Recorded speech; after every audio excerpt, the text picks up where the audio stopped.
Well, hi, it's Sandy from s.ranellearts. Let me get settled a little bit in here. And today's video is on the testing and demonstration of my Schmincke. It's either Schmincke or Schmincke, so I'm not sure. I probably pronounce it both ways today. But my new, well, somewhat new palette. So let me start off with, I'm using Ars 300 GM 140 pound paper. This is a block. I'm not using a block. I actually tore my own from a large 22 by 30 inch sheet and tried to leave some decal edging, and that's what I will be working on today. So let me move that out of the way, and then let's talk about this palette. So there comes a time in every artist's life when you feel that it might be time to grow up and stop buying cheap supplies and buy yourself some good supplies. My first was probably the good watercolor paper, and then the next was this Schmincke palette. I had been buying just some other ones, and I was fine with those, but they seemed like they might be a little more student grade, not quite so professional. And so this Schmincke palette is the Marilyn Garber Botanical limited edition set. And I had heard about this on the Mind of Watercolor video. They were doing a live chat, and he was collaborating with another artist, and they were reviewing this palette, and I was just so excited that I went, especially when they tell you that it's limited edition. For me, that's like, you know how you get that mentality about a sale and it's going to run out and you're not going to get it. So I went on and bought it that night, and it was the most money that I've spent for watercolors. However, it was also a special price. I believe I paid $69 for it, and I think I got it from a place called Wet Paint. It's limited edition, so I need to mention that, but I will say that you can get all the colors in half pans or tubes from Schmincke. So it's not that the colors are limited edition, it's just putting it together in this palette. It is. So here it is. It is a metal rectangular palette, larger than my Primas that I have reviewed in past videos. If you'd like to go see that, has the ring underneath so that you can put your finger in if you want to travel and take it with you. When you open it, it has a little piece of vellum with some writing introducing it as the set chosen by Marilyn Garber, founder of the Minnesota School of Botanical Art. And she lists all of her accomplishments, which take up almost the whole page. So she's quite prolific and decorated. And you receive this lovely little tulip of hers, and it's just some beautiful botanical art, some place I aspire to be like her and be able to do this someday. So that is very nice. I'm going to put that off to the side. Then when you open it up, you get 12 half pans with room for another 6. And I really liked that about this palette, because eventually I'm going to buy some Schmincke half pans or take some from my other sets and put them in and put my own custom colors in here. But for now, I just want to talk about this set.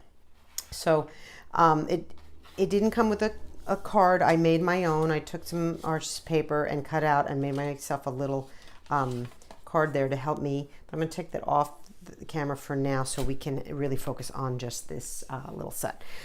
And then the next thing I did, I had been doing some illustrations for the Prima sets that I've been reviewing, and when I decided I'd do the Schmincke, I went and took the owl. The logo is this owl, and it has changed over the years, but this is the current one they're using, and this paint has been made since 1881.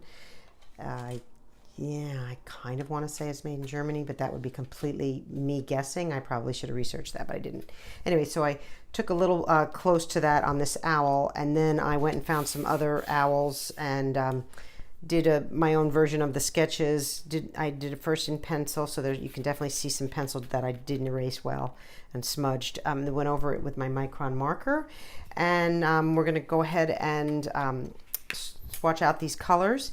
And then I'm going to take a look at a couple of paintings I did using them, and also a little bit at the mixing chart, which is will be a quick look. I'm not doing a mixing chart here, but just kind of show you some of the ways these blend.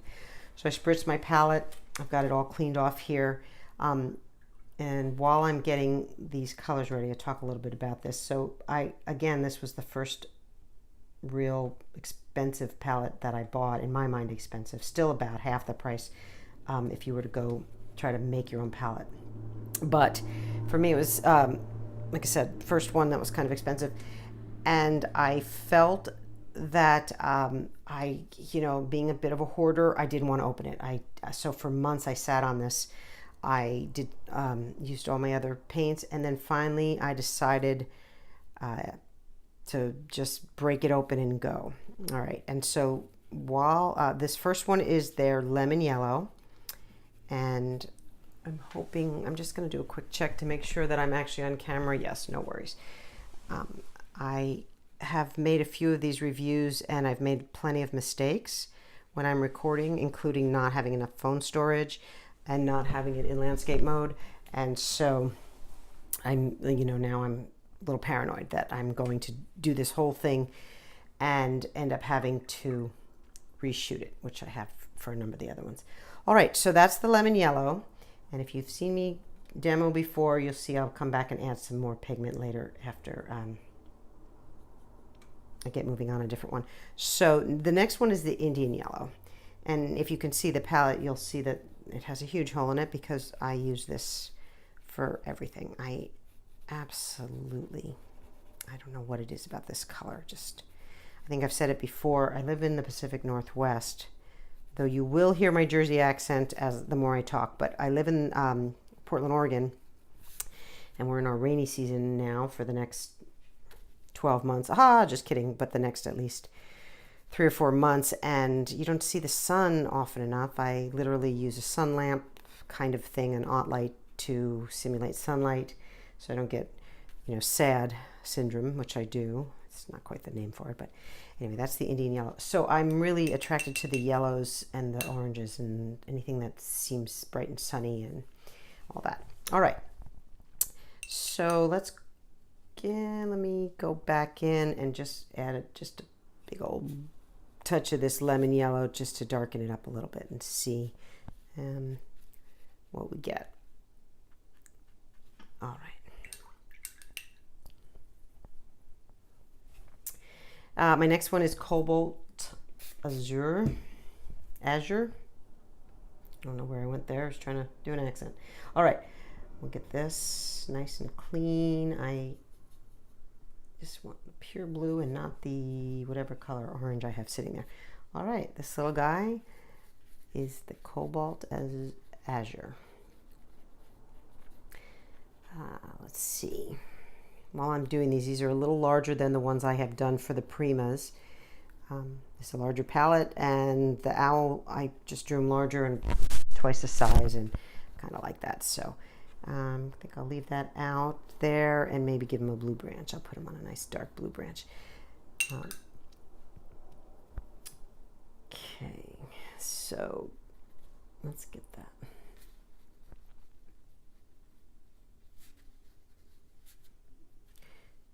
I want to leave that wing white, but I'm actually going to change my mind there and put in some of the darker cobalt. Okay. Now, the next color is Delft Blue, and I had not used this before, seen it anywhere. And I was excited just for the word Delft, frankly, because of Vermeer and the girl with a pearl earring. And, I had in college, my roommate, Elise, her parents lived in Amsterdam, and she would go home at Christmas time, and then she'd come back and bring me little souvenirs, and she brought me the little ceramic wooden shoes. They're ceramic, but they look like wooden shoes, and they were done in white with the blue trim. And oh my gosh, this reminds me so much of it. It's so pretty. It's just this really cool blue. So we'll do that, and I'm going to leave some white in there just to kind of give him, so you can see the difference. All right. The next one, I'm not going to say it's my favorite color because I have so many favorite colors, but it's French Ultramarine, and one of the things that happened was I got so excited with these paints that I actually ordered a whole tube of this. So not only do I have this half pan, but I also ordered, I think I maybe forgot that I had it. I don't know what happened there, but I ended up ordering a larger tube. I think it's a 15 milliliter tube for Christmas. My husband gave it to me for Christmas, and I realized, oh, I just bought it and just had this, and I bought another one. However, this is the one of those blues that you see a real has the gradient properties, and when you mix it, you can see the minerals, and you can see the differences in the pigments, and I love it so much that I don't feel like you could ever have enough of this. So these are the three blues next to each other, and they're beginning to dry, and I'm already seeing things just the difference of how much I really like these. And again, this is not a new palette to me now. It's just new for me to use it. And I am still a little bit of a saving it, like a hoarding it thing, because I wanted to do this review before I trashed it, as I will do, because I'm that way. I hope I'm still using the same blue. All right, I'm giving him a fake wing there. It's not really there, but let's just darken his wing and stuff and see what happens. And I did his bill or his beak or whatever you call it on an owl, but I don't know if I like that, so let me take that out of there, because it kind of I don't like the way that looks. So we'll just take some water and blend that in. Alrighty. I think for the Delft, before I go on and leave the blues, I think I'll do his little cheeks with some water, hopefully not dirty water, and then this is the Delft. I'm just going to take a tiny bit and let it run and see what that does. All right, that's interesting. I should feel like I want to do the same thing on the branch, but I'm not going to take the time to do that. All right, the next one is the Brilliant Red Violet, and so let's get this going. And I have the little mixing tray. It's larger than the Primas, and works pretty well, as long as you're doing kind of a small painting. It works just fine. I'm going to show an example of a larger painting I did, and I actually went to my ceramic palette for that, and I like that. But these little palettes, it is nice to have the tray there, especially if you're just either on location painting or you just want something quick and easy. This set, because I paid more for it, I have a feeling I'm probably not going to take it out as a travel set. Most likely I am going to just use it at home for what I consider my actual paintings, my really good paintings, versus just my sketchbook and everything. However, like anything else, like the paper and the brushes, if you don't use your materials, you don't know how they work. So you really have to get over that. All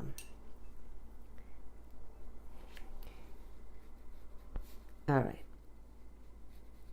Let's try that. I'll wet that a little bit, and then I'll let a little run into there like I did with the other, and just see if what kind of effects we get. All right. So that is the Brilliant Red Violet. And then I like that below it over here is the Brilliant Blue Violet.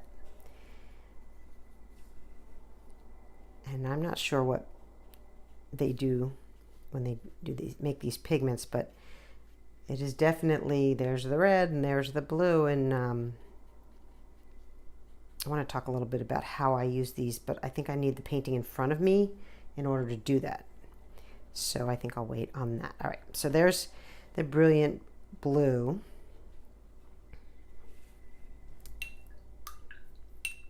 Now, I'm not saying much about these paints yet, but I should say that I absolutely love them. I absolutely love them. I'm almost sad that I bought anything else. And I almost feel like I never will buy anything else but this artist quality I'm not going to just strictly say that I will stick with Schmincke. I know there are some artists that stick with one brand or another. I am hoping to try out everything, and I've heard really good things about some of the other brands, the artist quality, but I have to say that there's almost nothing about this palette that disappoints me, and I almost can't wait to get my next one. But on the other hand, and I've said this before, my first review, don't ask me what I'm doing there. If I start talking, I'll get off subject. And now this is a bright green. It's called May Green. It's bright. Do I want to do his face? Yeah, I kind of want to do his face. Let's try this. Let me blot out the face and see what I want to do with it. Maybe I'll leave that white. It's kind of bugging me. Or maybe consistency is definitely something I struggle with. So let's just do a lighter face there. Okay. So where was I? I was saying that I'll never buy another cheap paint again. Maybe I was saying that. I can't remember. If only I could go back and check. Oh, I was talking about the May Green. So the May Green is very bright. It is not very natural, but when we look at the mixing chart, I would say that I've used it in nature just fine. So, all right. So let's go to now this, I know I'm going to mispronounce this, and I'm sorry that I didn't look it up ahead of time. I want to say Pearline green. Pearline green, I don't know. And I'm not sure anybody really cares, but, you know, like I said, it might have been a smart thing to look it up ahead of time. However, I didn't. All right, I have 4 clean trays. That's enough. And let's do the Pearline green. Now, without a little guide here, this doesn't look like green to me. I don't know what this is. However, I did make myself a little card, and that helps. So this one is a very dark green. And I'm going to put that out here. I think I'll do light on the outside for him. I'm going to add a little pigment just to kind of do a little bit of bloom on that. Let that run a little bit. And then I'm going to do super dark inside because this green is kind of, oof, it's dark. And so I definitely want that to be seen, how dark that can get. All right, and he's got a nice dark branch there. I'm not going to touch his face at all. I don't want to lose his face. All right. Let's do Cad Red Light. And this, I'm not sure I have too much to say about this, other than the only Cad Red that I have, I think, besides this, came in my Koi, which is a decent set, but it's kind of seems very much like a student grade, and I didn't know what to expect with this. So I don't even know what to compare it to. It has a little bit of an orange tint for me, but that doesn't necessarily mean, you know, I might not know my Cad Red. Seems to be giving him dark wings. Let's give him some crazy eyebrows. Yeah, I've said it before, say it again, I'm coming from an acrylic painting background, so everything's so different there that, yeah, I don't know what to say. You wouldn't mix it with water to get it lighter. You'd mix it with another color or glaze. I got nothing. Okay, on the next one is the quinacridone Red Light. I hope I'm saying that right. I think I am, but you know, not sure. All right, this one is more of a pinkish red to me. Oh my God, nice and light here on the wings. And then let's just do that. I want to see what this can do, so let me add some here.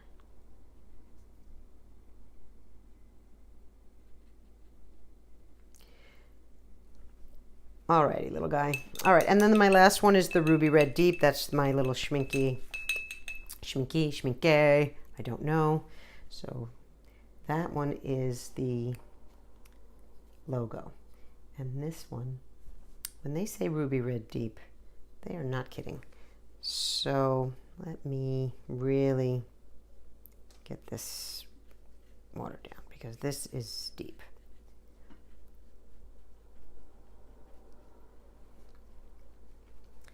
All right.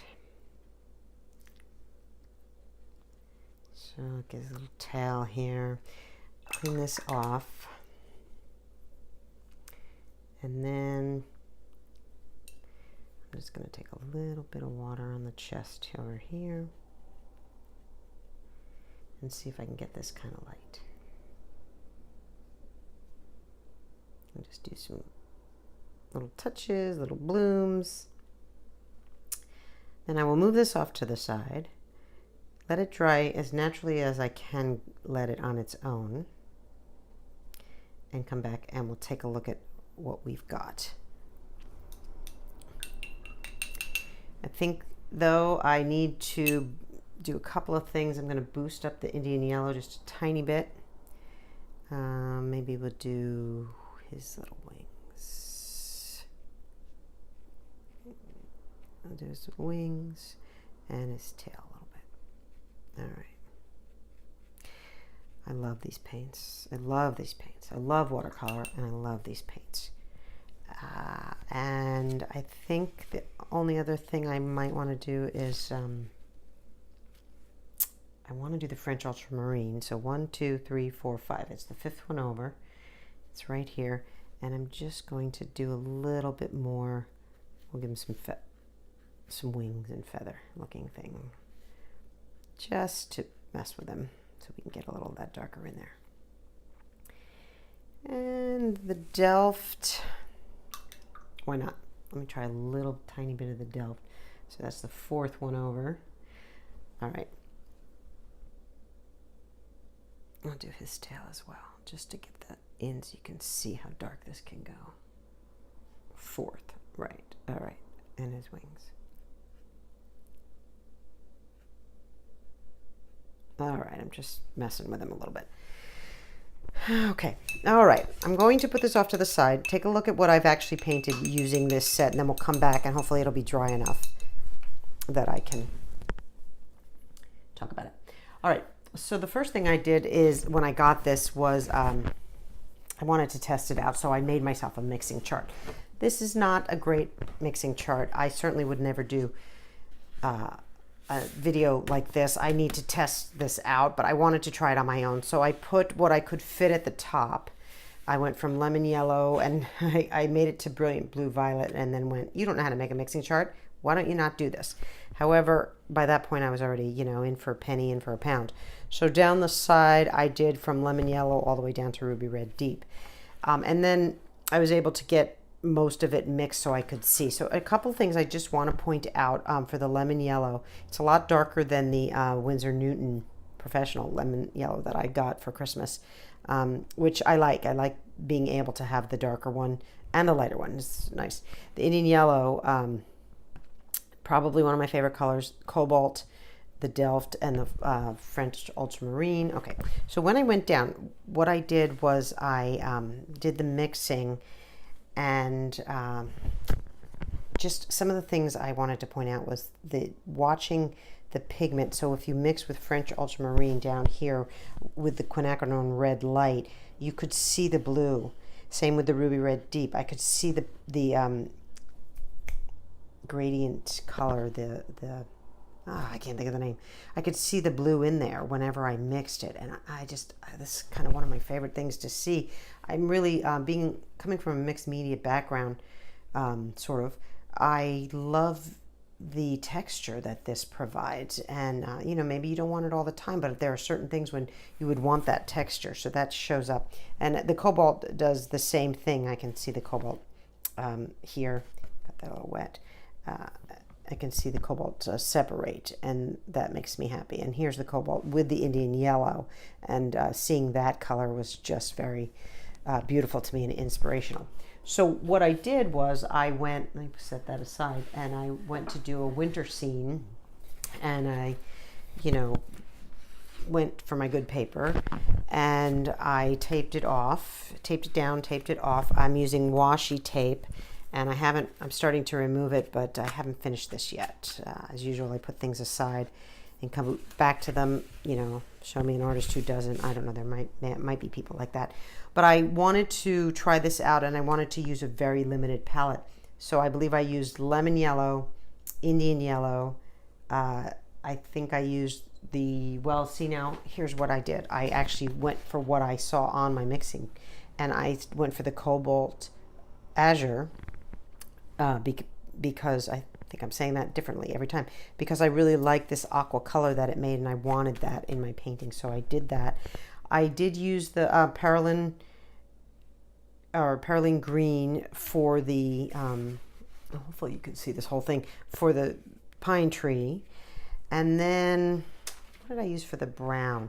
I think I used both the brilliant red violet and for the lighter browns, and the brilliant blue violet for the darker browns. But I tried to stay in just that palette and work with those colors, and I was able to just really like this look. I need to go back in and put the shadows in, fix up my pine trees, put the shadows in on the snow. I masked this out, and then this has a branch in front of it from my reference photo. So yeah, but I love the colors, and they're just, I don't know, they're just amazing and vibrant and beautiful. And like I said, I'm never buying cheap paint again. Check out my cheap paint video if I ever get it posted. All right, and then this is the I did a video and posted it on trying to loosen up in watercolor, which is a new thing for me. And these I used the Schmincke for that, and I you know, I know I used like lemon, Indian yellow, and then the brilliant, oh my goodness, the brilliant red violet and the brilliant blue violet to get a little in there. I can't remember exactly what else I used. It's in the video, but the colors are just, they're just amazing to me. They just have so much glow, and they're so translucent and everything that actually to use them in a painting, it just made me so happy. I feel like I'm gushing, and I think I am. All right, I'll set my little painting aside, and let's go back to the swatch. It's not completely dry, especially where I just added the little extras, but I think I'm not going to dry it. I think I'll just do, I'll look at this. So one of the things that they discussed when they were talking about this palette is it didn't necessarily seem like these would be the right, you know, for a botanical set. You know, why are there so many blues? Why doesn't have a lot of greens? I forget exactly what they mentioned for a botanical set. And not being a botanical artist yet, I'm hoping to be someday. I wasn't sure. I went for it anyway. And I think the mixing of it is where this Marilyn Garber, I think that's part of it too, because the mixing, you can get some amazing greens. And I do want to point out the May green. I meant to mention that, but I wanted to have it in front of me. So May green is bright on its own, but mixed with lemon yellow. And somewhere I mixed it with Indian yellow. That looks like it. Here's with the cobalt, and here's with Delft. And then let's see, where else did I mix that May green? I don't think I finished this up, but that and that very dark Perylene green, also mixing it, you can get some really cool colors, really nice colors, and plenty of things you can use for botanical. So I sort of get it, and I'm anxious to use it for that. So everything is out there in front of you. Love this. I kind of love it all, really. Even this Perylene green, I don't even know where I'm going to use it, but I did use it for the pines, and it's great for pine trees and that. And then these two, love them. Reds, I don't use that often. So I kind of have to get back to that, but I'll probably be using this for a lot of my demos, and so we'll talk about that too.